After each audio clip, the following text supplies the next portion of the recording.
But we do want to start tonight with what I hope will be a bit of a sober reminder of where the American electorate sits right now. It's important for everyone to hear. So this weekend, Trump once again echoed dictators, praised autocrats, repeated racist language, and was still cheered on by arenas packed with people who will cast their ballots in just over 1 month. During that speech on Saturday in New Hampshire, Trump once again said immigrants are, quote, poisoning the blood of our country. Now, that's clearly inflammatory. It's dehumanizing. It's white supremacist rhetoric. And as we mentioned on this show last time Trump said this, it very clearly echoes the words of Hitler. In the same speech, Trump also called Hungarian Prime Minister Viktor Orban highly respected. Yes, that is the same Viktor Orban who dismantled democracy in Hungary and said he opposes a mixed-race society. Trump also noted that North Korean leader Kim Jong-un is very nice, not words most people would use. Yes, the same Kim Jong-un who consolidated power by executing anyone that stood in his way. And Trump quoted Vladimir Putin, citing the time that Putin called the criminal cases into Trump politically motivated. Yes, the same Vladimir Putin who is under investigation for war crimes and a notorious oppressor of free speech and freedom of the press.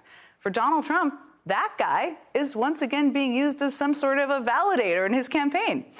And in his speech the very next day here in Nevada, Trump kept at it, claiming migrants were invading the U.S. from prisons and mental institutions while re-upping his promise to conduct the, quote, largest deportation operation in American history.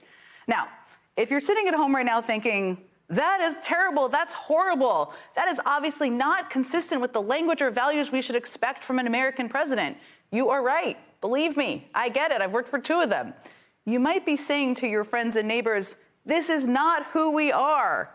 You might be hoping this rhetoric will sink his campaign, because who on earth could actually support and endorse this? The answer is, unfortunately, more people than you might think. Day one dictator, because you know what? We gonna drill, baby, drill. Baby. Hey, how many people here?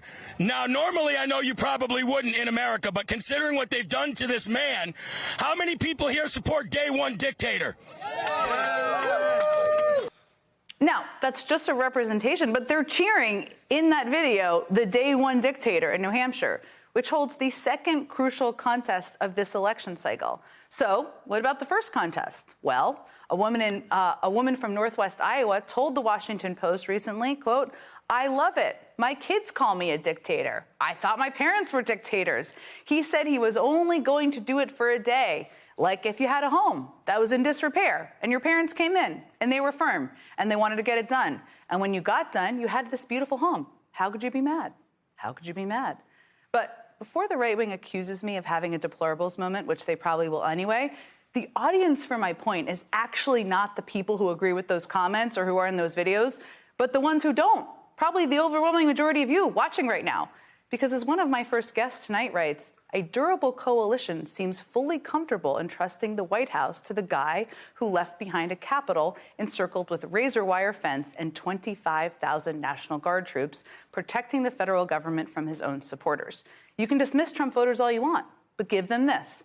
They're every bit as American as any idealized version of the place. If Trump wins in 2024, his detractors will have to reconcile what it means to share a country with so many citizens who keep watching Trump spiral deeper into his moral void and still conclude, yes, that's our guy. And this isn't just anecdotal. It's also registering in the polls. According to a new survey of likely Republican caucus goers in Iowa, 42% say they are more likely to support Trump for claiming immigrants are poisoning the blood of America. 43% are more likely to support him for saying his enemies needed to be rooted out like vermin. And 50% say they are more likely to vote for Trump because of his promise of sweeping raids, giant camps, and mass deportations of immigrants. More likely to vote for him. So again, echoing Hitler, backing up racist talk with racist plans, that's making large swaths of Iowa Republicans more likely to vote for him, according to these polls. And as we get closer to votes being cast, as the legal heat on him intensifies, Trump is clearly slipping in this vile, violent language more and more. A dictatorial speech there, an authoritarian Truth Social post here. He's kind of trying to normalize his extreme fascist rhetoric to condition his supporters to be okay with it. And it seems to be working. I mean, there is a market for the tyranny he's selling. At the end of the day, it'll be up to all of us, everyone, to decide if this is the kind of country we want to live in. But for lots of people right now, the answer seems to be yes. For lots of people, that's still their guy. And it's important to be aware of that as well.